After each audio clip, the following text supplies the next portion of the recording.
வணக்கம். இந்த வீடியோவில் Nifty 50 bank Nifty Sensex mid cap நிஃப்டியோட இன்ட்ராடே லெவல்ஸ் வந்து பார்க்கலாம். ஸோ நேற்று நம்ம வந்து நிஃப்டி 50 டெய்லி டைம் ஃப்ரேம் பொறுத்த வரைக்கும் ஒரு இன்சைட் பார் கேண்டில் வந்து பிரிண்ட் ஆயிருக்கு. ஸோ இந்த கேண்டில் ஒரு அப் டு ஒரு 5 கேண்டில் அல்லது வந்து ஒரு 7 கேண்டில் வரைக்கும் பெருசாக நமக்கு வந்து எந்த விதமான ஒரு மூமெண்ட்டும் வந்து கொடுக்கறதுக்கு வாய்ப்பு இல்லாமல் போகிறதுக்கு நிறையவே வந்து வாய்ப்புகள் இருக்குது. இதுக்குள்ளே இந்த 5 அல்லது வந்து 7க்குள்ளே நமக்கு ஏதாவது ஒரு பிரேக் அவுட் அல்லது வந்து ஒரு பிரேக் டவுன் வந்து நடந்தாகணும். அப்படி நடக்கலை அப்படின்னா கைண்ட் ஆஃப் வந்து ஒரு ரேஞ்ச் பவுண்டு டே மாதிரி தான் வந்து ட்ரேட் ஆகிட்ருக்கும் அப்படிங்கிற மாதிரி நம்ம வந்து சொல்லியிருந்தோம். இன்றைக்கி பார்த்திங்க அப்படின்னா ஒரு 3வது நாளாக வந்து இந்த இன்சைட் பார் கேண்டில் அப்படிங்கிற மாதிரி வந்து போயிருக்கு. ஸோ இது வந்து ஃபஸ்ட் டேவாக கன்சிடர் வந்து பண்ணுங்கள். இது 2வது டே, இது வந்து 3வது டே. ஸோ இப்போதைக்கு நமக்கு ப்ரைஸ் வேறு எங்கேயுமே வந்து மூவ் ஆகலை. இந்த பெரிய ஒரு கேண்டில் இருக்கு இல்லையா, ஒரு பீரிஷ் கேண்டில் இருக்கு இல்லையா, அந்த கேண்டிலை ஹையும் டச் பண்ணலை, லோவும் வந்து டச் பண்ணலை. ஸோ ஃபுல் அண்ட் ஃபுல் நமக்கு வந்து ஒரு இன்சைட் பார் கேண்டிலாகவே வந்து இப்போதைக்கு வந்து ட்ரேட் ஆகிட்டு இருக்குது. நேற்றும் அப்படி தான் இருக்குது, இன்றைக்கும் அப்படி தான் வந்து இருக்குது. ஸோ இதெல்லாம் வந்து எதை பேஸ் பண்ணி நாம் வந்து சொல்கிறோம் அப்படின்னு பார்த்திங்க அப்படின்னா நிறைய வந்து எக்ஸாம்பிள்ஸ் எல்லாம் இருக்குது. ஸோ நீங்கள் வந்து இது மாதிரி கேண்டில்ஸை நீங்கள் வந்து ஒரு 1 ஹவர் சார்ட்டில் கொண்டு போய் வச்சாலும் இது வந்து ஒர்க் ஆகிட்ருக்கும். 15 மினிட்ஸில் கொண்டு போய் வச்சாலும் அதெல்லாம் வந்து ஒர்க் ஆகிட்ருக்கும். அதே மாதிரி 5 மினிட்ஸில் நீங்கள் வந்து செக் பண்ணி பாருங்கள், அதுலேயும் வந்து ஒர்க் ஆகிட்ருக்கும். ஈவன் நீங்கள் வந்து ஒரு 1 மினிட் கேண்டில் இருக்கு இல்லையா, அதில் கூட நீங்கள் வந்து செக் பண்ணுங்கள், இதெல்லாம் வந்து ஒர்க் ஆகும். இது மாதிரி விஷயங்களை நாம் வந்து கண்டுபிடிக்கணும், தெரிஞ்சுக்கணும் அப்படின்னா நம்ம இந்த சார்ட்டு கூட நிறைய வந்து ட்ராவல் வந்து பண்ணணும். இப்போ மார்க்கெட் ஹவர்ஸ் மட்டும் நாம் வந்து உட்காந்து ட்ரேட் பண்ணுறோம், பார்க்குறோம் அப்படிங்கிறதெல்லாம் வந்து விட்டுட்டு அப்படியே வந்து எடுத்து மூடி வச்சுட்டு மறுபடியும் நாளைக்கு காலையில் வந்து ஓப்பன் பண்ணுறோம் அப்படின்னா வேலைக்கு ஆகாது. மார்க்கெட் முடிஞ்சதுக்கப்புறம் தான் இன்னும் பயங்கரமான ஒர்க்கே நம்ம வந்து கொடுத்தாகணும். ஆஃப்டர் மார்க்கெட் ஹவர்ஸில் தான் நமக்கு வந்து நம்மளோட மைண்டு கொஞ்சம் ஓரளவுக்கு காமாக இருக்கும். ஸோ இந்த இடத்துல என்னெல்லாம் நாம் வந்து தப்பு செஞ்சோம், இந்த தப்பை எப்படி வந்து அவாய்ட் வந்து பண்ணலாம், ஸோ இந்த இடத்துல எப்படி வந்து மூவ் வந்து சேஞ்ச் ஆச்சு, ட்ரெண்ட் ரிவர்சல் ஆச்சு, ஸோ இந்த கேண்டில் வந்து ஏன் இப்படி வந்து பிஹேவ் வந்து பண்ணுது, இந்த சப்போர்ட் ரெசிஸ்டன்ஸ் ஏன் வந்து ஒர்க் அவுட் ஆகுது ஆகலை அப்படின்ட்டு நிறைய விஷயங்கள் நாம் வந்து என்லார்ஜ் பண்ணி வந்து பார்க்கணும். நீங்கள் எந்த டைம் ஃப்ரேமில் நீங்கள் வந்து ட்ரேடை இனிஷியேட் வந்து பண்ணுறீங்களோ அந்த டைம் ஃப்ரேமில் வச்சு நீங்கள் வந்து அனாலிசிஸ் வந்து பண்ணணும். ஸோ ஏதாவது ஒரு பேட்டர்ன் உங்களுக்கு வந்து கண்ணு கொஞ்சம் தெரிஞ்சுது அப்படின்னா அந்த பேட்டர்னை மறுபடியும் ப்ரீவியஸாக ஒரு பேக் டெஸ்ட் வந்து அப்படியே வந்து பண்ணி பார்க்கணும். ஸோ அப்படி பண்ணி பார்க்க ஆரம்பிச்சிட்டிங்க அப்படின்னா உங்களுக்கு வந்து ஒரு கான்ஃபிடென்ஸ் வந்து வந்துடும். இப்போ இது மாதிரி ஒரு மூவ் வந்து மார்க்கெட்டில் வந்து போயிட்டுருக்கு, இதுக்கு முன்னாடி இந்த மாதிரி வந்து மூவ் வந்து கொடுத்தது அப்படின்னா நம்ம இந்த நேரத்தில் நாம் வந்து பொறுமையாக இருக்கணும், ட்ரேடை வந்து எடுக்கக்கூடாது, இந்த நேரத்தில் அக்ரெசிவான ஒரு ட்ரேடை வந்து இனிஷியேட் வந்து பண்ணணும். அப்படி இல்லை அப்படின்னா ஸ்டாப் லாஸ் வந்து எந்த அளவுக்கு வந்து வைக்கணும், டார்கெட் எந்த அளவுக்கு வந்து வைக்கணும், இந்த விஷயங்கள் எல்லாமே வந்து எப்படி நம்மளால் தெரிஞ்சுக்க முடியும் அப்படின்னா பேக் டெஸ்ட் வந்து பண்ணணும். ஏன் அப்படின்னா இப்போ நீங்கள் ஒரு இன்ஸ்ட்ருமெண்ட்டில் ஒரு விஷயத்தை நீங்கள் வந்து பேக் டெஸ்ட் வந்து பண்ணுறீங்க அப்படின்னா அதே விஷயத்தை வந்து இன்னொரு இடத்துல நீங்கள் வந்து அப்ளை பண்ணி பார்க்கணும். ஸோ இது வந்து இந்த இன்ஸ்ட்ருமெண்ட்டில் மட்டும்தான் வந்து ஒர்க் ஆகுதா அல்லது வந்து வேறு ஏதாவது இன்ஸ்ட்ருமெண்ட்டில் வந்து ஒர்க் ஆகுதா அப்படின்னு நான் வந்து பார்க்கணும். இன்ஸ்ட்ருமெண்ட் இன் த சென்ஸ் நீங்கள் ட்ரேட் பண்ணுற அந்த ஸ்கிரிப்ட் நான் வந்து சொல்கிறேன். அந்த ஸ்கிரிப்ட் இன்ஸ்ட்ருமெண்ட் அப்படிங்கிறதுலாம் ஒன்றுமே வந்து கிடையாது. இப்போ நிஃப்டி அப்படிங்கிறது ஒரு இன்ஸ்ட்ருமெண்ட், ஒரு ஸ்கிரிப்ட் அப்படின்னு நம்ம வந்து சொல்கிறோம். ஸோ அதே மாதிரி இது பேங்க் நிஃப்டியும் வந்து ஒர்க் ஆகுமா, குருடாயில் ஒர்க் ஆகுமா, சில்வரில் ஒர்க் ஆகுமா, கோல்டில் ஒர்க் ஆகுமா, ஈவன் பிட்காயினில் வந்து ஒர்க் ஆகுமா அப்படின்ட்டு எல்லாமே நம்ம வந்து பேக் டெஸ்ட் வந்து பண்ணி பார்க்கணும். ஸோ அப்படி பேக் டெஸ்ட் வந்து பண்ணி பார்த்தா மட்டும்தான் நாம் தைரியமாக ஓகே இப்போ வந்து மார்க்கெட் இதுக்கு வந்து ரியாக்ட் வந்து பண்ணும், இதெல்லாம் வந்து ரியாக்ட் ஆகாது, நாம் எதுக்கு உள்ளே போய்கிட்டு அமைதியாக வந்து பார்க்காம வச்சுக்கிட்டு சைடில் இன்னொரு ஸ்க்ரீனில் படம் பார்த்து உக்காண்ட்ருக்கலாம் அப்படின்ட்டு அந்த மைண்ட் செட்டுக்கு நீங்கள் வந்து ரெடி ஆகிடணும். அதுதான் வந்து கான்ஃபிடென்ஸ். அந்த கான்ஃபிடென்ஸ் எப்போ வரும் அப்படின்னா நீங்கள் வந்து பேக் டெஸ்ட் அந்தளவுக்கு வந்து பண்ணணும். ஸோ முடிஞ்ச அளவுக்கு எனக்கு தெரிஞ்ச வரைக்கும், என்னோடய எக்ஸ்பீரியன்ஸுக்கு தெரிஞ்ச வரைக்கும் நீங்கள் ஒரு விஷயத்தை பேக் டெஸ்ட் வந்து பண்ணணும் அப்படின்னா குறைந்தபட்சம் ஒரு 10லேருந்து ஒரு 15 வருஷத்துக்கு நீங்கள் வந்து பேக் டெஸ்ட் வந்து பண்ணணும். அப்படி பண்ணால் மட்டும்தான் கான்ஃபிடென்ஸ் அந்தளவுக்கு வந்து பில்டு வந்து ஆகும். அப்போ தான் நம்ம வந்து தைரியமாக சில விஷயங்கள் வந்து மார்க்கெட்டில் வந்து செய்ய முடியும். இல்லை அப்படின்னா இப்போ வந்து ஒரு நாள் வந்து இது வந்து நடந்திருக்கு அப்படிங்கிறது உங்களால் வந்து கெஸ் பண்ண முடியுது. இதையே உங்களால் வந்து நீங்கள் ஒரு பேக் டெஸ்ட்லாம் வந்து பண்ணலை அப்படின்னா இது இன்றைக்கி ஒர்க் ஆகிருக்கு, நேற்று ஒர்க் ஆச்சான்னு தெரியல, நாளைக்கு ஒர்க் ஆகுமா அப்படின்ட்டு என்ன கேரண்டி அப்படிங்கிற அந்த மைண்ட் செட்டுக்கு நீங்கள் வந்து போயிடுவீங்க. ஸோ அந்த ஒரு நெகட்டிவ் மைண்ட் செட்டுக்கு போகாமல் இருக்கணும் அப்படின்னா என்ன நடக்கணும், நீங்கள் வந்து ஒரு பேக் டெஸ்ட் வந்து பண்ணணும். ஸோ அந்த பேக் டெஸ்ட் பண்ணால் தான் இது ஒர்க் ஆகும் ஆகாது, என்ட்ரி கொடுக்கலாம் என்ட்ரி கொடுக்க தேவையில்லை அப்படிங்கிற ஒரு மைண்ட் செட்டுக்கு நீங்கள் வந்து வரணும். ஸோ அதுக்கு பேக் டெஸ்ட் ரொம்ப ரொம்ப ரொம்ப அவசியம்.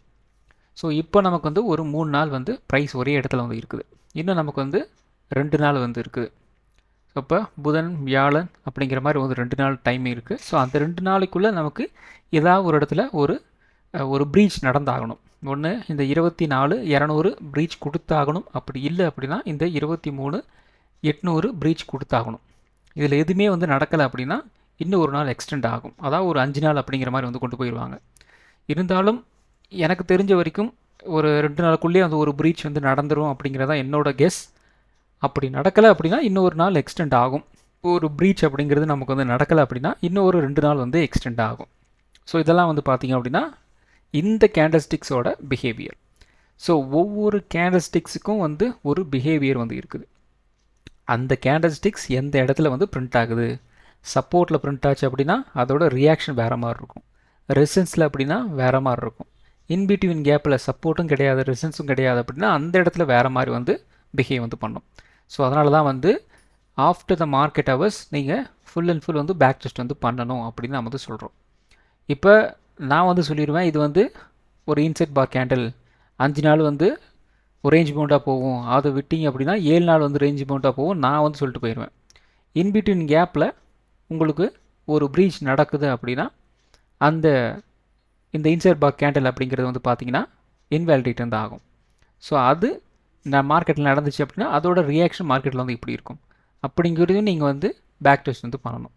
ஸோ இது எல்லாமே வந்து பேக் டெஸ்ட் வந்து பண்ணால் மட்டும்தான் ஒவ்வொரு கேண்டல்ஸ்டிக்ஸும் ஒவ்வொரு இடத்துல வந்து பிரிண்ட் ஆகும்போதும் சரி இதெல்லாம் வந்து இப்படி வந்து ஒர்க் ஆகுது, இதில் இதெல்லாம் வந்து ஒரு நெக்லிஜிபிளான ஒரு விஷயங்களை நாம் வந்து எடுத்துக்கணும். ஒரு 10 பாயிண்ட் மேலே போனாலும் பிரச்சனை கிடையாது, ஒரு 5 பாயிண்ட் கேப் இருந்தாலும் பிரச்சனை கிடையாது அப்படிங்கிற ஒவ்வொரு ஃபில்டராக நீங்கள் வந்து ஆட் பண்ண ஆரம்பிச்சிருவீங்க. ஸோ இதெல்லாம் என்ன பண்ணணும் அப்படின்னா நீங்கள் வந்து ஒரு நோட்ஸ் வந்து எடுத்து வச்சுக்கணும். ஏன்னா நான் ஒவ்வொரு வீடியோஸில் உங்களுக்கு வந்து ஒவ்வொரு விஷயங்கள் டெய்லியும் வந்து என்னால் முடிஞ்ச அளவுக்கு சில விஷயங்கள் உங்களுக்கு வந்து கொடுத்துட்ருக்கேன். அதை அப்படியே நீங்கள் வந்து ஒரு நோட்ஸ் மாதிரி வந்து போட ஆரம்பிச்சிட்டிங்க அப்படின்னாலே 30 நாளைக்கு உங்களுக்கு ஒரு 30 விஷயம் வந்து கிடச்சிரும். சில விஷயங்கள் வந்து ரிப்பீட்டடாக இருக்கும். அந்த ரிப்பீட்டடான விஷயங்கள் பார்த்திங்க அப்படின்னா உங்களுக்கு வந்து மனசில் பதிய ஆரம்பிச்சிடும். ஸோ மனசில் ஏன் பதியணும் அப்படின்னா நீங்கள் வந்து ஒரு வலிஞ்சு திரிஞ்சு அந்த விஷயத்தை நீங்கள் வந்து தெரிஞ்சுக்கணும் அவசியம் வந்து கிடையாது. ரிப்பீட்டடாக சில விஷயங்கள் நம்ம வந்து கேட்கும்போது ஆட்டோமேட்டிக்காக அடுத்தது என்ன அப்படிங்கிறத நம்மளால் வந்து சொல்லிட முடியும் இல்லையா, அதுக்காக தான். இப்போ ஒரு பாட்டே நம்ம வந்து கேட்குறோம், ஒரு டைம் நம்ம வந்து கேட்கும்போது நமக்கு வந்து அடுத்த லைன் என்ன அப்படின்னு நம்மளால் வந்து சொல்லிட முடியாது. இதுவே அந்த ஒரு பாட்டை நீங்கள் வந்து ஒரு 5 தடவை 10 தடவை வந்து ரிப்பீட்டடாக வந்து கேட்டுட்டீங்க அப்படின்னா தானாக நீங்கள் வந்து நெக்ஸ்ட் லைன் வந்து நீங்கள் வந்து பாடிட்டே இருப்பீங்க. ஈவன் தோ அந்த பாட்டு வந்து ஸ்டாப் ஆயிடுச்சு, கரண்ட் போயிடுச்சு அப்படிங்கிற இடத்துல நீங்கள் பார்த்து அடுத்த லைன் நீங்கள் பாடிட்டு இருப்பீங்க. ஸோ அதுதான் வந்து ரிப்பீட்டடாக ஒரு விஷயம் சொல்கிறதுக்கு உண்டான அட்வான்டேஜ். ஸோ அந்த அட்வான்டேஜ் வரணும் அப்படின்னா நீங்கள் நிறைய பேக் டெஸ்ட் வந்து பண்ணணும். ஸோ அதுக்காக தான் டெய்லி என்னோடய வீடியோஸில் புது புது விஷயங்கள் அல்லது ரிப்பீட்டடான விஷயங்கள் வந்து திரும்ப திரும்ப சொல்லிகிட்டு இருக்கேன். அப்படி திரும்ப திரும்ப சொல்லும்போது உங்கள் மனசில் வந்து ஆட்டோமேட்டிக்காக வந்து பதிஞ்சிடும். ரொம்ப ஃபோர்ஸ் பண்ணி சில விஷயங்கள் வந்து கற்றுக்கக்கூடாது அப்படிங்கிறதுக்காக தான், வேறு ஒன்றும் வந்து கிடையாது. ஸோ டெய்லி டைம் ஃப்ரேம் பொறுத்த வரைக்கும் நமக்கு வந்து ப்ரைஸ் எங்கேயுமே வந்து மூவ் ஆகலை. இன்றைக்கி சேம் இடத்துல தான் வந்து ட்ரேட் ஆகிட்டுருக்கு. இருந்தாலும் நமக்கு என்ன நடந்திருக்கு, இந்த இடத்துல நமக்கு வந்து கைண்ட் ஆஃப் ஒரு ரிஜெக்ஷன் மாதிரி நமக்கு வந்து பிரிண்ட் வந்து கொடுத்துருக்குறாங்க. ஏற்கனவே சொன்னது தான் 24,250 24,150லேருந்து 24,200 இது வந்து ஒரு புல் பேக் லெவல். ஸோ இது வந்து ரொம்ப ரொம்ப முக்கியம். இது முன்னாடியும் நமக்கு வந்து ட்ராப் பண்ணுவாங்க, பின்னாடியும் வந்து ட்ராப் பண்ணுவாங்க. அதுக்கேற்ற மாதிரி தான் வந்து மார்க்கெட் வந்து ரியாக்ட் வந்து பண்ணிகிட்ருக்கு. ஸோ அதனால் ரொம்ப ரொம்ப ஜாக்கிரதாக வந்து இருங்கன்னு சொல்லியிருந்தோம். அதுக்கேற்ற மாதிரி தான் வந்து மார்க்கெட் வந்து மூவ் ஆகிட்டுருக்கு. நிஃப்டி 50யை பொறுத்த வரைக்கும் நமக்கு ஒரு நல்ல மூவ் வந்து கிடைக்கணும் அப்படின்னா ஃபஸ்ட்டு இந்த 24,200 வந்து ப்ரீச் பண்ணணும். அதே மாதிரி டவுன் சைடு ஒரு 23,800 வந்து ப்ரீச் வந்து பண்ணணும். ஸோ வெயிட் பண்ணி வந்து பார்ப்போம். நாளை மறுநாள் இதோட ரியாக்ஷன் வந்து எப்படி இருக்குது அப்படிங்கிறத நாம் வந்து பார்க்கணும். அடுத்தது பார்த்திங்க அப்படின்னா 1 hour டைம் ஃப்ரேம். ஸோ இந்த 1 hour டைம் ஃப்ரேமில் என்ன நடந்திருக்குன்னு பார்த்திங்க அப்படின்னா ஒரு பியரிஷ் பேட்டர்ன் அப்படிங்கிற ஒரு ஃப்ளாக் பேட்டர்ன் அப்படிங்கிறது மாதிரி நமக்கு வந்து ஃபார்ம் ஆகிருக்கு. ஸோ இந்த இடத்துல பார்த்திங்கன்னா நமக்கு வந்து ஒரு டவுன் சைடு, இப்போ பார்த்திங்க அப்படின்னா ஒரு ஃப்ளாக் பேட்டர்ன் மாதிரி நமக்கு வந்து நடந்திருக்கு. ஸோ இது பார்த்திங்க அப்படின்னா ஒரு பேரிஷ் ஃப்ளாக் பேட்டர்ன். ஸோ இந்த ஃப்ளாக் பேட்டர்ன் நமக்கு வந்து ஒரு பிரேக் டவுனு நடந்து கீழேயும் வந்து க்ளோசிங் வந்து கொடுத்துருக்குறாங்க. ஸோ இது பார்த்திங்க அப்படின்னா நமக்கு வந்து ஒரு நெகட்டிவ் சைடாக வந்து மார்க்கெட்டை பொறுத்த வரைக்கும் வந்து இருக்குது. இப்போ டெய்லி டைம் ஃப்ரேமில் நமக்கு வந்து ஒரு ரேஞ்ச் இருக்குது. அந்த ரேஞ்சை உடச்சாதான் அடுத்த லெவல் பெரிய லெவல் பற்றி நாம் வந்து யோசிக்க முடியும். அதுக்கு அடுத்தது 1 ஹவர் டைம் ஃப்ரேம் வரும். 1 ஹவர் டைம் ஃப்ரேமில் பேட்டர்ன்ஸ் ஏதாவது ஃபார்ம் ஆயிருக்கா, அல்லது வந்து ஒரு கைண்ட் ஆஃப் வேறு ஏதாவது ஒரு ட்ரெண்ட் லைன் சப்போர்ட், ஒரு சேனல் சப்போர்ட், ஒரு சப்போர்ட் ரெசிஸ்டன்ஸ் சப்போர்ட் அப்படிங்கிற மாதிரி வேறு ஏதாவது இருக்குதா அப்படின்னு நாம் வந்து பார்க்கணும். ஸோ அப்படி பார்த்தோம்னா இந்த இடத்துல நமக்கு வந்து ஒரு பேட்டர்ன் மாதிரி நமக்கு வந்து ஃபார்ம் ஆயிருக்கு. ஸோ இந்த பேட்டர்ன் நமக்கு வந்து ஒரு நெகட்டிவான ஒரு பேட்டர்னாக வந்து மார்க்கெட் ரிலேட்டடாக வந்து இருக்குது. நெகட்டிவாக போச்சு அப்படின்னா எந்த அளவு வரைக்கும் வந்து போகலாம் அப்படிங்கிறத நம்ம வந்து கெஸ் பண்ணணும். ஸோ அப்போ இந்த ஃபஸ்ட்டு வந்து இந்த நெகட்டிவ் சைட் போகணும் அப்படின்னா இந்த சைஸ் நம்ம வந்து எடுத்தாகணும். ஸோ அப்போ இந்த இடத்துல இருந்து இந்த இடம் வரைக்கும் வந்து மூவ் ஆகிறதுக்கு வந்து வாய்ப்புகள் இருக்குது. கிட்டத்தட்ட ஒரு 350 பாயிண்ட் அப்படிங்கிற மாதிரி வந்து இருக்குது. ஸோ கிட்டத்தட்ட அதில் வந்து ஒரு ஆஃப் வந்துட்ட மாதிரி தான் வந்து தோணுது. இன்னும் ஒரு ஆஃப் வந்து வரலாம். மூவ் எப்படி வந்து இருக்கணும், நம்மளோட ட்ரேட் வந்து எப்படி இருக்கணும் அப்படின்னா, இந்த இடத்துலேருந்து இந்த இடத்துக்கு நமக்கு வந்து ஒரு 350 பாயிண்ட் வந்து இருக்குது. அதில் வந்து ஒரு ஆஃப் வந்துருக்கு. அப்போது இந்த இடத்துல இருந்து கீழே வந்துச்சு அப்படின்னா அதுக்கு அடுத்த லெவலுக்கு எவ்வளோ பாயிண்ட் வந்து மூவ் ஆகலாம் அப்படிங்கிறத நம்ம வந்து கெஸ் பண்ணணும். இப்போ இந்த இடத்துக்கு வந்துச்சு, அப்புறம் இந்த இடத்துலேருந்து இந்த இடம் வரைக்கும் வந்து மூவ் ஆகுது அப்படின்னா கிட்டத்தட்ட நமக்கு வந்து ஒரு 180 பாயிண்ட் பக்கம் வந்து கீழே இறங்குறதுக்கு சான்சஸ் இருக்குது அப்படிங்கிறத நாம் வந்து பார்க்க வைக்கணும். அதே மாதிரி இந்த இடத்துல நமக்கு வந்து ஒரு ரெசிஸ்டன்ஸும் வந்து இருக்குது இந்த இடம். ஸோ கிட்டத்தட்ட ஒரு 24,180 200 இது ஏற்கனவே நம்ம வந்து சொன்னது தான். ஸோ இந்த இடம் நமக்கு வந்து ஒரு ரெசிஸ்டன்ஸாக வந்து இருக்கு இல்லையா. மேபி நமக்கு வந்து இந்த லோவை கட் பண்ணலை அப்படின்னா என்ன நடக்கலாம், புல் பேக் மறுபடியும் வந்து போகலாம். ஸோ அந்த புல் பேக் எது வரைக்கும் போகலாம், மறுபடியும் 24,180 24,200 வரைக்கும் வந்து மூவ் ஆகிறதுக்கு வாய்ப்புகள் இருக்குது. ஏன் அப்படின்னா இன்ட்ராடே டே ட்ரேடிங்கை பொறுத்த வரைக்கும் எஸ்டர்டேவோட ஹை லோ க்ளோசிங் அப்படிங்கிறது ரொம்ப ரொம்ப முக்கியம். எஸ்டர்டேவோட க்ளோசிங் ரொம்ப ரொம்ப முக்கியம். இன்னியோட க்ளோசிங் பார்த்திங்க அப்படின்னா இந்த இடத்துல இருக்குது. ஸோ இந்த க்ளோசிங்கு கீழே நாளைக்கு வந்து ட்ரேடாக ஆரம்பிச்சது அப்படின்னா நாம் என்ன பண்ணலாம், இந்த ரேஞ்ச் வரைக்கும் வந்து கீழே போகலாம் அப்படிங்கிற மாதிரி நம்மளோட திங்கிங் இருக்கணும். இன்னியோட லோவை நாளைக்கு வந்து கட் பண்ணலை, இந்த ரேஞ்சுக்கே வரலை அப்படின்னா நம்ம என்ன பண்ணணும், நம்ம டவுன் சைடு பற்றி நம்ம எதுக்கு வந்து யோசிக்கணும்னு சொல்லுங்கள், பெருசாக வந்து யோசிக்கவே தேவையில்லை. ஸோ இந்த இடத்துக்கு மேலே போயிட்டு இந்த இடம் அது பார்த்திங்கன்னா ஒரு 24,200 இருக்கு இல்லையா, அந்த இடத்துல வந்து மார்க்கெட் எப்படி ரியாக்ட் பண்ணுது அப்படின்னா அந்த இடத்துல தான் நம்ம வந்து ஒரு நெகட்டிவாக வந்து மார்க்கெட் மூவ் ஆக போகுது அப்படிங்கிற மாதிரி வாய்ப்புகள் கிடைக்கலாம். ஸோ அந்த இடத்துல ஒரு வால்யூமோட ஒரு பிரேக் அவுட் கிடைக்குதா அல்லது வந்து ரிஜெக்ஷன் நடக்குதா அப்படிங்கிறது அந்த இடத்துல நம்ம வந்து செக் பண்ணணும். இந்த இடத்துல நம்ம வந்து செக் பண்ண தேவையில்லை. ஸோ அதுக்கு நம்ம என்ன பண்ணணும் அப்படின்னா அந்த லெவல்ஸ்லாம் நமக்கு வந்து தெரியணும். அந்த லெவல்ஸ் இந்த லெவல் வரைக்கும் வந்து மூவ் ஆகுது, இந்த லெவல் வரைக்கும் மூவ் ஆகுது அப்படிங்கிறது நம்ம முன்னாடி வந்து அனாலிசிஸ் பண்ணி வச்சாதான் இந்த விஷயங்கள்லாம் நம்மளால் வந்து கெஸ் பண்ண முடியும். அதுக்கு தான் நம்ம வந்து daily multi time frame analysis அப்படிங்கிறத வந்து செய்கிறோம். நமக்கு ஒரு டவுன் சைடு அப்படிங்கிறப்ப இந்த இடத்துல ஒரு 350 பாயிண்ட் அப்படிங்கிற மாதிரி வந்து வருது. நெக்ஸ்ட்டு இந்த லெவலையும் வந்து கட் பண்ணுறாங்க அப்படின்னா அதுக்கு அடுத்த லெவல் வரைக்கும் இது வரைக்கும் போகும். ஒரு 770 பாயிண்ட் வந்து இருக்குது. அப்போது இந்த இடத்துல இருந்து மறுபடியும் மார்க்கெட் வந்து கீழே இறங்க ஆரம்பிக்குது அப்படின்னா மறுபடியும் ஒரு 770 பாயிண்ட் வரைக்கும் வந்து கீழே இறங்கலாம் அப்படிங்கிற மாதிரி கணக்கு வந்து வச்சுக்கோங்க. ஸோ இந்த இடத்துல இருந்து வச்சுக்கலாம். ஸோ அப்படி பார்த்தோம் அப்படின்னா எந்த லெவல் வரைக்கும் வந்து கீழே இறங்கும், கிட்டத்தட்ட இந்த ரேஞ்ச் வரைக்கும் வந்து கீழே இறங்கலாம். ஒரு 23,400 வரைக்கும் வந்து கீழே இறங்குறதுக்கு வந்து வாய்ப்புகள் இருக்குது. ஏன் அப்படின்னா இந்த போலோட சைஸ் வந்து பார்த்திங்க அப்படின்னா ஒரு 770 பாயிண்ட் இருக்குது. இந்த ஃப்ளாகோட சைஸ் பார்த்திங்க அப்படின்னா கிட்டத்தட்ட ஒரு 350 பாயிண்ட் இருக்குது. ஏதாவது ஒரு சப்போர்ட் இருக்கா அப்படின்னு நம்ம வந்து பார்க்கணும். அப்படி பார்த்தோம் அப்படின்னா ஏற்கனவே இந்த இடத்துல நிஃப்டி 50 இந்த இடத்துல ஒரு சப்போர்ட் ஒரு ரெசிஸ்டன்ஸ்லாம் வந்து எடுத்திருக்கு. அப்போ முக்கியமான லெவலாக வந்து நிஃப்டி 50 வந்து இருக்கும். அப்போ டவுன் சைடு வந்து எது வரைக்கும் வந்து மூவ் ஆகலாம், 350 பாயிண்ட் ஃபஸ்ட்டு வந்து ஒரு சான்சஸ் இருக்குது. இந்த இடத்துல இந்த லோவை கட் பண்ணலை அப்படின்னா என்ன நடக்கலாம், இது வந்து ஒரு டபுள் பாட்டம் மாதிரி வந்து கன்வெர்ட் ஆகிரும். ஸோ இந்த இடத்துல இருந்து ஸோ இந்த இடம் போயிட்டு இப்படி வந்து போயிருக்கு இல்லையா, இப்போ என்ன நடக்கலாம், ஒரு டபுள் பாட்டம் மாதிரி இப்படி வந்து மூவ் ஆகிறதுக்கு வாய்ப்புகள் இருக்குது. இன்கேஸ் இந்த லோ வந்து கட் பண்ணாங்க அப்படின்னா அதுக்கு அடுத்த லெவல் வந்து ஆக்டிவேட் ஆகும். அப்போது இந்த லோவை கட் பண்ணுறாங்க அப்படின்னா அதுக்கு அடுத்த ஒரு லோவை நோக்கி வந்து மார்க்கெட் வந்து நகரணும் இல்லையா. ஸோ அப்படி நகரிச்சு அப்படின்னா இந்த இடத்துல நெக்ஸ்ட்டு ஒரு சப்போர்ட் லெவல் வந்து இருக்குது. அப்போது கிட்டத்தட்ட நமக்கு வந்து ஒரு 23,500 23,400 நோக்கி வந்து மார்க்கெட் வந்து நகரலாம். ஸோ இது முழுக்க இந்த ஃப்ளாக் பேட்டர்னை வச்சு நம்ம வந்து கெஸ் பண்ணுறோம். ஸோ அடுத்தது பார்த்திங்க அப்படின்னா 50 மினிட் சார்ட்டு. ஸோ அந்த 50 மினிட் சார்ட்டில் பார்த்தீங்கன்னா நமக்கு வந்து ஒரு ட்ரையாங்கிள் பேட்டர்ன் தான் வந்து ஃபார்ம் ஆகிட்டுருக்கு. ஸோ அப்போ நாளை நமக்கு மோஸ்ட்லி வந்து 2 விஷயங்கள் வந்து நடக்கலாம். 2 சினாரியோவை நீங்கள் வந்து எடுத்துக்கங்க 50 மினிட் சார்ட்டை பொறுத்த வரைக்கும்.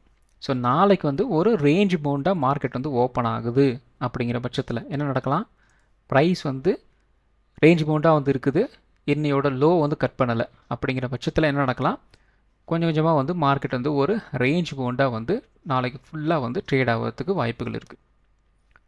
ஏன் அப்படின்னா இந்த இடத்துல நமக்கு வந்து ஒரு சப்போர்ட் ட்ரெண்ட் லைன் வந்து போயிட்டுருக்கு, இந்த இடத்துல ஒரு ரெசிஸ்டன்ஸ் ட்ரெண்ட் லைன் வந்து போயிட்டுருக்கு. ஸோ ப்ரைஸ் வந்து இந்த ரெசிஸ்டன்ஸையும் பிரேக் அவுட் கொடுக்க முடியல, இந்த சப்போர்ட்டையும் பிரேக் அவுட் வந்து கொடுக்க முடியல அப்படிங்கிற பட்சத்தில் ஒரு ரேஞ்ச் பவுண்டாக வந்து போகும். இது வந்து ஃபஸ்ட்டு சினாரியோ. ரெண்டாவது சினாரியோ, நமக்கு ஏற்கனவே வந்து ஒரு பேரிஷ் செட்டப் வந்து 1 ஹவர் சார்ட்டில் வந்து இருக்குது. ஸோ அப்போது அந்த பேரிஷ் செட்டப் மறுபடியும் வந்து ஒரு ஆக்டிவேட் ஆகுது அப்படின்னு என்ன நடக்கலாம், இன்னையோட லோ வந்து நாளைக்கு வந்து கட் பண்ணுவாங்க. அப்படி கட் பண்ணாங்க அப்படின்னா மினிமம் நாளைக்கு எந்த லெவல் வரைக்கும் வந்து மூவ் ஆகலாம், இந்த ட்ரையாங்கிள் பேட்டர்ன் ஸ்டார்டிங் ஸ்டேஜ் இருக்குது இல்லையா, அந்த ரேஞ்ச் வரைக்கும் வந்து மூவ் ஆகிறதுக்கு வந்து வாய்ப்புகள் இருக்குது. அப்போ இந்த இடத்துல நமக்கு வந்து ஒரு சப்போர்ட் இருக்கு இல்லையா, அந்த சப்போர்ட்டை நோக்கி வந்து மார்க்கெட் நகரும். அப்போது ஒரு 23,800 வரைக்கும் கீழே இறங்குறதுக்கு வாய்ப்புகள் இருக்குது. இப்போதைக்கு நியர்பை ஒரு 24,000 அப்படிங்கிற ரேஞ்சில் வந்து இருக்குது. ஸோ இது பார்த்திங்க அப்படின்னா ஃபஸ்ட்டு டாப் 2 சினாரியோஸ் அப்படிங்கிறது வந்து இதுதான். இன்கேஸ் நாளைக்கு வந்து என்ன நடக்கலாம், ஒரு ரேஞ்ச் பவுண்டும் வந்து நடக்கலை, டவுன் சைடும் மார்க்கெட் போகலை அப்படிங்கிற பட்சத்தில் என்ன நடக்கலாம், ப்ரைஸ் வந்து ஒரு கேப்பு கூட வந்து ஓப்பன் ஆகலாம். ஸோ அப்போ ப்ரைஸ் வந்து எங்கே கேப் அப் ஓப்பன் ஆகலாம், கிட்டத்தட்ட ஒரு 24,150 கிட்ட வந்து ஓப்பன் ஆகலாம். ஸோ அங்கேருந்து மறுபடியும் ப்ரைஸ் வந்து ஒரு அப் ட்ரெண்ட் வந்து போகுது அப்படின்னா கொஞ்சம் கொஞ்சமாக வந்து இந்த அளவுக்கு வந்து மூவ் ஆகிறதுக்கு வந்து வாய்ப்புகள் இருக்குது. ஸோ கிட்டத்தட்ட நமக்கு வந்து ஒரு 24,300 24,350 நோக்கி வந்து மார்க்கெட் நகர்றதுக்கு வந்து வாய்ப்புகள் இருக்குது. ஸோ இது வந்து நாளை மறுநாளுக்குள்ளே வந்து நடக்கிறதுக்கு வாய்ப்புகள் இருக்குது. சரி, ஓகே.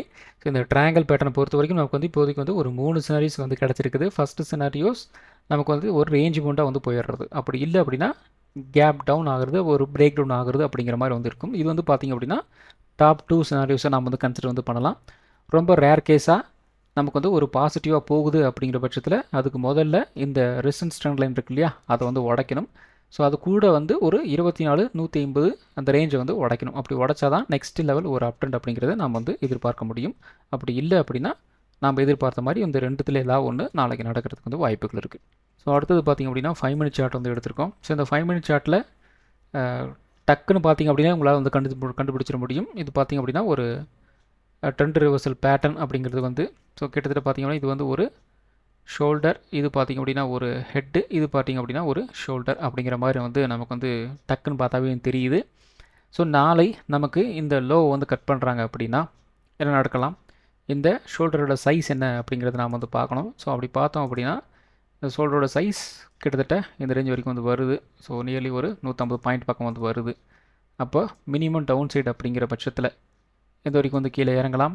ஸோ இந்த இடத்துல ஒரு லோ இருக்கு இல்லையா, அந்த லோவில் வந்து டச் பண்ணுறதுக்கு வாய்ப்புகள் இருக்குது. அது முன்னாடி நம்ம வந்து சொன்னோம் இல்லையா, ஒரு டபுள் பாட்டம் எடுக்கிறதுக்கு வாய்ப்புகள் உள்ள ஒரு ஏரியா அப்படின்ட்டு, அந்த ஏரியா தான் இந்த 23,800 அப்படிங்கிற லெவல். ஸோ இந்த 5 மினிட்ஸில் நமக்கு வந்து 2 டேஸாக வந்து ஒரு ரேஞ்ச் பவுண்டில் போயிருக்கு. அந்த ரேஞ்ச் பவுண்ட் என்ன நடந்திருக்கு, ஒரு ட்ரையாங்கிள் பேட்டர்னாகவும் கன்வெர்ட் ஆகிருக்கு. ப்ளஸ் 5 மினிட்ஸ்க்குள்ளே உள்ளே போச்சோம் அப்படின்னா நமக்கு வந்து என்ன நடந்திருக்கு, ஒரு ஹெட் அண்ட் ஷோல்டர் பேட்டர்னாகவும் வந்து கன்வெர்ட் ஆகிருக்கு. ஸோ இது டவுன் சைடு போச்சு அப்படின்னா ஃபஸ்ட்டு ப்ரியாரிட்டி இந்த ஷோல்டர் சைஸ்க்குள்ளே நாம் வந்து எடுக்கணும். நெக்ஸ்ட் ப்ரியாரிட்டி என்ன நடக்கணும், இந்த ஹெட்டோட சைஸ் நாம் வந்து பார்க்கணும். அப்போ பார்த்தோம் அப்படின்னா இந்த ஹெட்டோட சைஸு கிட்டத்தட்ட நியர்லி ஒரு 200 பாயிண்ட் அப்படிங்கிற மாதிரி வந்து இருக்குது. அப்போது இந்த இடத்துல இருந்து ஒரு 200 பாயிண்ட் அப்படிங்கிற பட்சத்தில் கிட்டத்தட்ட நமக்கு வந்து ஒரு 23,780 பாயிண்ட் வரைக்கும் வந்து கீழே இறங்கலாம் அப்படிங்கிற மாதிரி வந்து தோணுது. ஸோ வெயிட் பண்ணி பார்ப்போம். ஸோ நாளை 5 மினிட் சார்ட்டை பொறுத்த வரைக்கும் டவுன் சைடில் 2 விதமான சினாரியோஸ் வந்து இருக்குது. ஒன்று ஒரு 23,800 அதையும் உடைக்கிறாங்க அப்படின்னா ஒரு 23,780 வரைக்கும் வந்து கீழே இறங்குறதுக்கு வாய்ப்புகள் இருக்குது. ஸோ இது முழுக்க இந்த 5 மினிட்ஸை வச்சு நம்ம வந்து இந்த பேட்டர்னை வச்சு நம்ம வந்து சொல்கிறோம். இதுலேயே வந்து நமக்கு என்ன நடந்திருக்கு, ஒரு ட்ரையாங்கிள் பேட்டர்னாகவும் வந்து இருக்குது. ஸோ இந்த ட்ரையாங்கிள் பேட்டர்ன் நமக்கு வந்து ஒரு பிரேக் அவுட் கொடுக்குதாங்க அப்படின்னா இந்த ஹெட் அண்ட் ஷோல்டர் பேட்டர்ன் அப்படிங்கிறது வந்து இன்வேலிடேட் வந்து ஆயிரும். அப்போ ஆட்டோமேட்டிக்காக என்ன நடக்கலாம், நமக்கு வந்து அப் ட்ரெண்ட் போனாலும் டவுன் ட்ரெண்ட் வந்தாலும் வேறு மாதிரி நமக்கு வந்து ட்ரேட் எடுக்கிற மாதிரி வந்து இருக்கும். ஸோ அதுக்கேற்ற மாதிரி நம்மளோட விஷயத்தை நாம் வந்து மாற்றிக்கணும். ஸோ இந்த இடத்துல ட்ரையாங்கிள் பேட்டர்னா இப்படி வந்து மூவ் ஆகுது இல்லையா, இப்படி வந்து ட்ரையாங்கிள் பேட்டர்ன் நமக்கு வந்து ஃபார்ம் ஆகிடுது. அப்போது என்ன நடக்கும், இந்த இடத்துல ஒரு பிரேக் அவுட் அண்ட் ரீடெஸ்ட் அப்படின்னா இப்படி மூவ் ஆகலாம். அதே மாதிரி இந்த இடத்துல ஒரு பிரேக் டவுன் ரீடெஸ்ட் அப்படின்னா இந்த இடத்துல இப்படி வந்து மூவ் ஆகிறதுக்கும் வாய்ப்புகள் இருக்குது. ஸோ 5 மினிட்ஸ் சார்ட்டை பொறுத்த வரைக்கும் நமக்கு வந்து டவுன் சைடும் ஓப்பன் ஆகிறதுக்கு வாய்ப்புகள் இருக்குது. அப்படி ஓப்பன் ஆச்சு அப்படின்னா முன்ன சொன்ன லெவல்ஸ் வந்து பார்த்துக்குங்க. அதே மாதிரி ட்ரையாங்கிள் பேட்டர்ன் நமக்கு வந்து ஒரு ஆக்டிவேட் ஆகுது அப்படின்னா இது மாதிரி 2 சினாரியோ வந்து ஓப்பன் ஆகிறதுக்கு வந்து வாய்ப்புகள் இருக்குது. ஸோ இந்த ட்ரையாங்கிள் பேட்டர்னில் வேறு விஷயங்களும் நடக்கும். அது ஏற்கனவே நம்ம பழைய வீடியோஸ்லாம் வந்து தொடர்ந்து பார்த்துட்டு இருந்தீங்க அப்படின்னா என்ன நடக்கும் அப்படின்ட்டு உங்களுக்கும் தெரியும். ஸோ பெருசாக வந்து எலாபரேட் பண்ண விருப்பப்படலை, பார்த்துக்குங்க. ஸோ அடுத்தது நிஃப்டி 50. ஸோ நிஃப்டி 50 இன்றைக்கி ஃபுல்லாக வந்து ஒரு ரேஞ்ச் மோண்டாக டே தான் வந்து ட்ரேட் ஆகி வந்து முடிஞ்சிருக்கு. நம்ம என்ன சொல்லியிருந்தோம், ஒரு 24,200 ரெசிஸ்டன்ஸ்னு சொல்லியிருந்தோம், 24,000 சப்போர்ட்டுன்னு சொல்லியிருந்தோம். அதே மாதிரி வாட்ஸ்அப் சேனலில் கிட்டத்தட்ட ஒரு 10-20 10-25 சம்திங் நினைக்கிறேன். அப்போ பார்த்திங்க அப்படின்னா சின்னதாக ஒரு ஹிண்ட் மாதிரி வந்து கொடுத்துருந்தேன். 24,000 மேலே வந்து 24,200 பிரேக் அவுட் வந்து கொடுக்க முடியல அப்படின்னா கைண்ட் ஆஃப் வந்து வேறு விதமாக வந்து போகிறதுக்கு வந்து வாய்ப்புகள் இருக்குதுன்னு சொல்லியிருந்தோம். அந்த இடம் பார்த்திங்கன்னா உங்களுக்கு வந்து ஒரு பிரேக் அவுட் அப்படிங்கிறது வந்து நடக்கலை. அதுக்கு ரீசன் என்னன்னு பார்த்திங்க அப்படின்னா கேண்டல் ஃபார்மேஷன் வால்யூம் தான். ஸோ அதை கெஸ் பண்ணி தான் நான் வந்து சொல்லியிருந்தேன். 24,000 அப்படிங்கிறது ரொம்ப ரொம்ப முக்கியமான லெவல். ஸோ அதுக்கு மேலே அப்படின்னா மேலே, அப்படி இல்லை அப்படின்னா கீழே அப்படிங்கிற மாதிரி ஒரு நெகட்டிவ் ஒரு என்ன சொல்கிறது, ஒரு இன்டெரக்டாக தான் நான் வந்து சொல்லியிருந்தேன், டேரெக்டாக வந்து சொல்லலை. ஸோ மோஸ்ட்லி வந்து மார்க்கெட் அப்படி தான் வந்து ரியாக்ட் வந்து நடந்திருக்கு. பெருசாக நமக்கு வந்து அந்த ஒரு பிரேக் டவுன் பண்ணிவிட்டு பெருசாக டவுன் சைடு வந்து போகலை. ஒரு ட்ரேடிங் ஆப்பர்ச்சுனிட்டி அப்படிங்கிறது வந்து கரெக்டாக ஒரு நியர்லி ஒரு 12:30க்கு மேலே வந்து இல்லை, ஒரு ரேஞ்ச் மோட்டாக வந்து ட்ரேடாக வந்து முடிஞ்சிருக்கு. ஸோ அப்போ நாளை நமக்கு வந்து ஒரு ரேஞ்ச் மோட்டாக வந்து இருந்துச்சு அப்படின்னா 24,100 ரெசன்ஸாக வந்து இருக்கும். சப்போர்ட் வந்து ஒரு 23,900 இருக்கலாம். 23,900 பிரேக் வந்து ஆகுது அப்படின்னா ஒரு 23,750 வரைக்கும் வந்து கீழே இறங்கலாம். 24,100 ஒரு பிரேக் அவுட் இருந்தாச்சு அப்படின்னா ஒரு 24,250 வரைக்கும் ஒரு அப்டெண்ட் போகிறதுக்கு வந்து வாய்ப்புகள் இருக்குது. அடுத்தது பார்த்திங்க அப்படின்னா bank Nifty. So bank Nifty ஒரு கேப் டவுனில் வந்து ஓப்பன் ஆச்சு. கேப் டவுன் ஓப்பன் ஆனாலும் மறுபடியும் ஒரு புல் பேக் வந்து கிடைக்குது. புல் பேக் எது வரைக்கும் போயிருக்கு, 26,56,100 வரைக்கும் வந்து போயிருக்கு. எக்ஸாக்டாக நேற்று நம்ம என்ன சொல்லியிருந்தோம், ஒரு சப்போர்ட்டுன்னு சொல்லியிருந்தோம். ப்ரைஸ் அதுக்கு கீழே வந்து போயிடுச்சு. அப்போ இந்த சப்போர்ட் வந்து ரெசிஸ்டன்ஸாக வந்து மாறிடுச்சு. ஸோ இந்த ரெசிஸ்டன்ஸாக மாறினதுக்கப்புறம் என்ன நடந்திருக்கு, இந்த இடத்துல ஒரு ரிஜெக்ஷன் பின் பண்ணிட்டு மறுபடியும் நல்லா வந்து கீழே வந்து இறங்கியிருக்கு. ஸோ கிட்டத்தட்ட நமக்கு வந்து பார்த்திங்க அப்படின்னா 56,100லேருந்து 55,300 வரைக்குமே வந்து மார்க்கெட் வந்து கீழே வந்து இறங்கியிருக்கு. ஸோ கிட்டத்தட்ட நமக்கு வந்து ஒரு 700-800 பாயிண்ட் மூவ் வந்து பேங்க் நிஃப்டியில் வந்து கிடச்சிருக்கு. ஸோ நாளே நமக்கு வந்து ஒரு ரேஞ்ச் மோட்டாக வந்துருந்துச்சு அப்படின்னா 55,600 ரெசிஸ்டன்ஸாக வந்து இருக்கும். சப்போர்ட் வந்து ஒரு 55,200 இருக்கலாம். 55,200 ஒரு பிரேக் வந்து ஆகுது அப்படின்னா குறைந்தபட்சம் ஒரு 54,900 54,800 வரைக்கும் வந்து கீழே இறங்குறதுக்கு வந்து வாய்ப்புகள் இருக்குது. 55,600 நமக்கு வந்து ஒரு பிரேக் அவுட் இருந்தாச்சு அப்படின்னா குறைந்தபட்சம் ஒரு 56,000 வரைக்கும் ஒரு அப்டெண்ட் போகிறதுக்கு வந்து வாய்ப்புகள் இருக்குது. ஸோ அடுத்தது சென்செக்ஸ். ஸோ சென்செக்ஸில் நம்ம வந்து 77,000 வந்து சப்போர்ட்டுன்னு சொல்லியிருந்தோம். ஃபஸ்ட்டு கேண்டிலே வந்து அந்த இடத்துல ஒரு சப்போர்ட் எடுத்துகிட்டு ஒரு புல் பேக் அப்படிங்கிறது வந்து கிடச்சிருந்தது. ஆனால் அந்த புல் பேக் நேத்தோட ஹை இருக்கு இல்லையா, அதை வந்து ஒரு பிரேக் அவுட் நம்மளால் வந்து கொடுக்க முடியல. மறுபடியும் ப்ரைஸ் வந்து கீழே இறங்க ஆரம்பிச்சிது. ஸோ கிட்டத்தட்ட நமக்கு வந்து ஒரு 76,800 வரைக்கும் வந்து கீழே இறங்கியிருந்தது. ஸோ இதுலேயும் பார்த்திங்க அப்படின்னா கிட்டத்தட்ட நமக்கு வந்து ஒரு 12:30க்கு மேலே வந்து பெருசாக ட்ரேடிங் ஆப்பர்ச்சுனிட்டி அப்படிங்கிறது வந்து இல்லை. ஸோ நாளை நமக்கு வந்து ஒரு ரேஞ்ச் மோட்டாக வந்து இருந்துச்சு அப்படின்னா 77,200 நமக்கு வந்து ஒரு ரெசிஸ்டன்ஸாக வந்து இருக்கும். சப்போர்ட் வந்து ஒரு 76,600 இருக்கலாம். 76,600 உடைச்சாங்க அப்படின்னா குறைந்தபட்சம் ஒரு 76,200 வரைக்கும் வந்து கீழே இறங்குறதுக்கு வந்து வாய்ப்புகள் இருக்குது. 77,200 ஒரு பிரேக் அவுட் வந்து கிடச்சிது அப்படின்னா ஒரு 77,600 வரைக்கும் அப்டெண்ட் போகிறதுக்கு வந்து வாய்ப்புகள் இருக்குது. அடுத்தது மிட் கேப் டி. ஸோ மிட் கேப் டியும் ஒரு ரேஞ்ச் மோட்டு தான், பெருசாக மூவ்மெண்ட்டெல்லாம் வந்து கிடையாது. 14,000 ரெசிஸ்டன்ஸ் சொல்லியிருந்தோம், 13,900 சப்போர்ட்டுன்னு சொல்லியிருந்தோம். அதுக்குள்ளே தான் வந்து ஃபுல்லாக தேடி ஆகி முடிஞ்சிருக்கு. பெருசாக வந்து ஒரு பிரேக் அவுட் அப்படிங்கிற மாதிரி வந்து நடக்கலை. இந்த இடத்துல நேலு ஒரு 245க்கு நடந்தது. ஆனால் வால்யூம் வந்து அந்தளவுக்கு வந்து சப்போர்ட் வந்து பண்ணலை. மறுபடியும் வந்து ப்ரைஸ் உள்ளே வந்துருச்சு. ஓவராலாக ஒரு ரேஞ்ச் பவுண்ட் டேவாக வந்து ட்ரேடாக வந்து முடிஞ்சிருக்கு. ஸோ நாளை நமக்கு வந்து ஒரு ரேஞ்ச் பவுண்டாக வந்துச்சு அப்படின்னா ஒரு 14,050 ரெசிஸ்டன்ஸாக வந்து இருக்கும். சப்போர்ட் 13,950 வந்துருக்கலாம். 13,950 உடச்சாங்க அப்படின்னா குறைந்தபட்சம் ஒரு 13,850 13,800 இந்த ரேஞ்ச் வரைக்கும் ஒரு டவுன் சைடு வந்து போகலாம். 14,50 ஒரு பிரேக் அவுட் இருந்தாச்சு அப்படின்னா ஒரு 14,150 வரைக்கும் ஒரு அப்டெண்ட் போகிறதுக்கு வந்து வாய்ப்புகள் இருக்குது. ஸோ இந்த வீடியோ ஒரு எஜுகேஷன் பர்பஸ் வீடியோ மட்டும்தான். பை பண்ணுறதுக்கோ செல் பண்ணுறதுக்கோ ரெக்கமெண்டேஷன் வீடியோ கிடையாது. இந்த வீடியோ பிடிச்சிருக்கும் லைக் பண்ணுங்கள், உங்கள் ஃப்ரெண்ட்ஸுக்கு வந்து ஷேர் பண்ணுங்கள். மற்றும் ஒரு வீடியோவில் சந்திப்போம். நன்றி, வணக்கம்.